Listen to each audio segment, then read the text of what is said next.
ಬೀಜಗಳನ್ನ ಫಸ್ಟ್ ಮೊಳಕೆ ಹೊಡಿಸಿ ಸ್ವಲ್ಪ ಇಷ್ಟಿಷ್ಟದ ಗಿಡ ಮಾಡ್ಕೊಳಕ್ಕೆ ಡೈರೆಕ್ಟ್ ಆಗಿ ಗ್ರೋ ಬ್ಯಾಗ್ ಗಳಿಗೂ ಹಾಕಬಹುದು.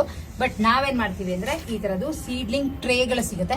ನಿಮ್ಗೆ ನಾರ್ಮಲ್ ಆಗಿ ಎಲ್ಲಾ ಕಡೆ ಸಿಗುತ್ತೆ, ಸೈಜ್ ವೈಸು ಸಿಗುತ್ತೆ. ನಾನು ಸ್ವಲ್ಪ ಚಿಕ್ಕ ತಗೊಂಡಿನಿ. ನೀವು 4-5 ಹಾಕೋತೀರ ಬೇಕಾದ್ರೆ ಕಟ್ ಮಾಡಿ ಕೂಡ ಇಟ್ಕೋಬಹುದು. ನಾನು ಈ ತರ ಎಷ್ಟು ಬೇಕೋ ಅಷ್ಟು ಇಟ್ಕೊಂಡಿದ್ದೀನಿ ಕಟ್ ಮಾಡ್ಕೊಂಡು. ಇದ್ರೊಳಗೆ ಫಸ್ಟ್ ಹಾಕ್ತಿರೋದು ಕೊಕೋಪೀಟ್. ಫಸ್ಟ್ ಮೊಳಕೆ ವರ್ಷಕ್ಕೆ ನಾವು ಯೂಸ್ ಮಾಡಿದೆ ಕೊಕೋಪೀಟ್. ಕ್ಲೀನ್ ಆಗಿ ತುಂಬ್ಕೋತಾ ಇದ್ದೀನಿ.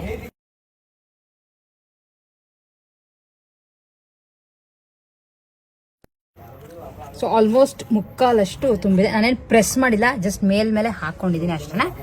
ಅದಕ್ಕೆ ಇವತ್ತು ಹಾಕ್ತಿರೋದು ರಾಡಿಶ್. ಸೊ ಬೀಜಗಳು ಈ ತರ ಇರುತ್ತೆ ನಿಮಗೆ. ಇದನ್ನ ಒಂದೊಂದು ಹೋಲಲ್ಲಿ ಒಂದೊಂದೇ ಬೀಜ ಹಾಕ್ತಾ ಇರೋದು.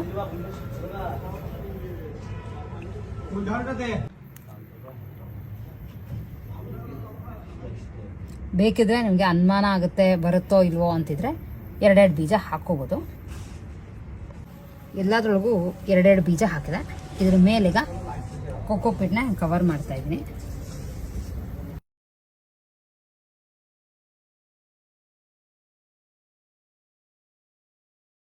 ಸೊ ಇಷ್ಟು ಹಾಕಿದಾದ್ಮೇಲೆ ಒಂದು ಸ್ಪ್ರೇಯರ್ ಇದ್ರೆ ಬೆಸ್ಟ್. ಬಟ್ ಸ್ಪ್ರೇಯರ್ ನಾನು ಬೇರೆ ಏನೋ ಹಾಕಿಟ್ಟಿದ್ದೀನಿ. ಸೊ ಹಾಗಾಗಿ ನೀರನ್ನ ಡೈರೆಕ್ಟಾಗಿ ಚೂರು ಅಷ್ಟೇ.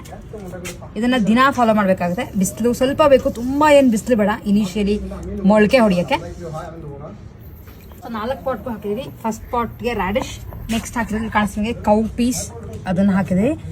3ನೇದಕ್ಕೆ ಕ್ಯಾಪ್ಸಿಕಮ್, 4ನೇದಕ್ಕೆ ಅರ್ಧದಷ್ಟು ಬಾಟಲ್ ಗೋಲ್ಡ್ ಅಂದ್ರೆ ಸೋರೆಕಾಯಿ, ಇನ್ ಮಿಕ್ಕಿದ 3ಕ್ಕೆ ನೂಲ್ಕೋಲ್ ಅಂದ್ರೆ ಗಡ್ಡೆಕೋಸು ಹಾಕಿದೀನಿ. ನಾರ್ಮಲಿ ಇದನ್ನ ಹೇಗೆ ಕವರ್ ಮಾಡಿದ್ವು ಅದೇ ತರ ಎಲ್ಲ ಕವರ್ ಮಾಡಿ ನೀರ್ ಹಾಕಿ ಪ್ರತಿದಿನ ನೀರ್ ಹಾಕ್ಬಿಟ್ಟಿಡೋದು. ಮೊಳಕೆ ಬಂದ್ಮೇಲೆ ನಿಮ್ಗಳಿಗೂ ತೋರಿಸ್ತೇನೆ.